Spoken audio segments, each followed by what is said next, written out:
I am 93 years old and I have watched empires rise and fall. I have watched technology shrink the world into the palm of your hand. And before I leave this one for good, I need to tell you something you do not want to hear. Your phone is stealing your life. Not in some poetic metaphor, not in some dramatic exaggeration.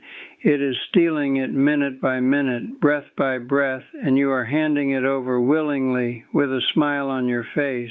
I have outlived my wife, my brothers, my rivals, and most of my friends, and when you reach this edge where I am sitting, when the room is quiet and your memories are louder than your heartbeat, you begin to see very clearly what mattered and what did not. And I promise you, no one at the end of their life whispers, "I wish I had spent more time staring at a screen." But you wake up and the first thing you touch is not your spouse, not your child, not even the floor with gratitude that you are still breathing. It is a glowing rectangle. You scroll before you stretch. You check notifications before you check your own pulse. You treat your attention like it is worthless, like it regenerates endlessly, but attention is your life.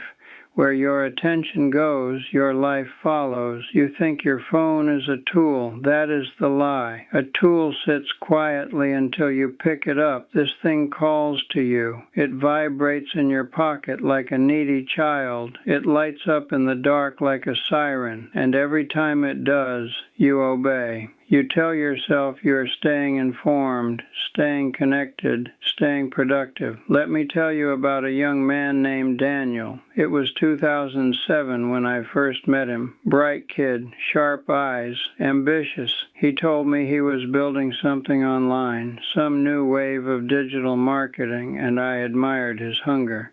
Years passed. I saw him at a family gathering not long ago. He was sitting on the couch, shoulders curved inward, face lit blue from below, his thumb moving in tiny, frantic motions. His daughter, maybe 6 years old, was standing in front of him holding a drawing. "Daddy, look what I made." He nodded without looking up. "That's nice, sweetheart." She stood there a moment longer, waiting for eye contact that never came. Then she lowered the paper and walked away. That moment will not show up in his notifications. There will be no alert that says, "You just missed a piece of your daughter's childhood." But that is exactly what happened. You believe your life is made of big events, weddings, promotions, vacations. It is not. It is made of small glances, small laughs, small touches, and your phone is devouring them. You are present everywhere except where your feet are. I walk through parks now and I see couples sitting on benches, not speaking, just scrolling. I see families at restaurants, 4 people at a table, 4 separate worlds glowing in their hands. You call this connection. This is isolation disguised as community. You have hundreds of followers and no one to call when your car breaks down at midnight. You have thousands of likes and no one who truly sees you. When my wife Eleanor was alive, we would sit on the porch in the evening.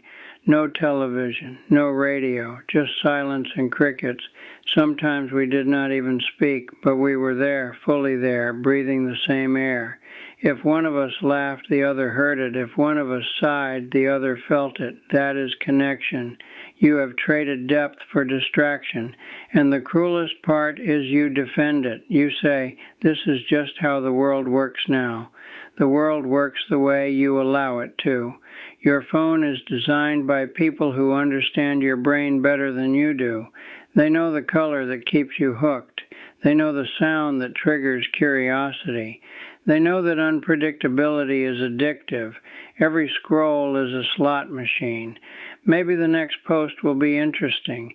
Maybe the next message will make you feel important. Maybe the next video will change your life. It rarely does, but you keep pulling the lever. I once worked with a man who owned casinos. He told me something that chilled me to the bone. He said, the house always wins because people believe the next spin will justify the last 100. That is your phone. You lose an hour, then another, chasing a payoff that never truly satisfies. Meanwhile, your body ages, your parents age, your children grow, your time shrinks. You think you have decades. I thought that too at your age. I blinked and I was 50. I blinked again and I was 70. Now I blink carefully because I do not know how many are left. If you could see your life as a countdown clock above your head, you would throw that phone into the ocean. But you cannot see it, so you act like it is not there. You say you do not have time to read, time to exercise, time to call your mother. Yet your weekly screen time report would make you sick if you were honest with yourself. 5 hours a day, 7 hours a day. That is not usage, that is surrender. Imagine if you spent that time learning an instrument, building a business, strengthening your marriage, walking under the sun. Instead, you are watching strangers argue. You are comparing your life to curated illusions. You are absorbing anxiety at industrial levels, and you wonder why you feel restless. Your brain was not built for this constant barrage of noise. Silence used to be normal. Boredom used to be the birthplace of creativity. Now the moment you feel the slightest discomfort, you reach for anesthesia. Scroll, scroll, scroll. You are not bored. You are afraid to be alone with your own thoughts, and that is dangerous, because if you cannot sit with yourself, you will never understand yourself. And if you never understand yourself, you will live someone else's script. I am not telling you to throw your phone away and move to a cabin in the woods. I am telling you to reclaim your attention, because your attention is your only real currency. Spend it wisely. Every time you unlock that screen, ask yourself, is this worth a piece of my life?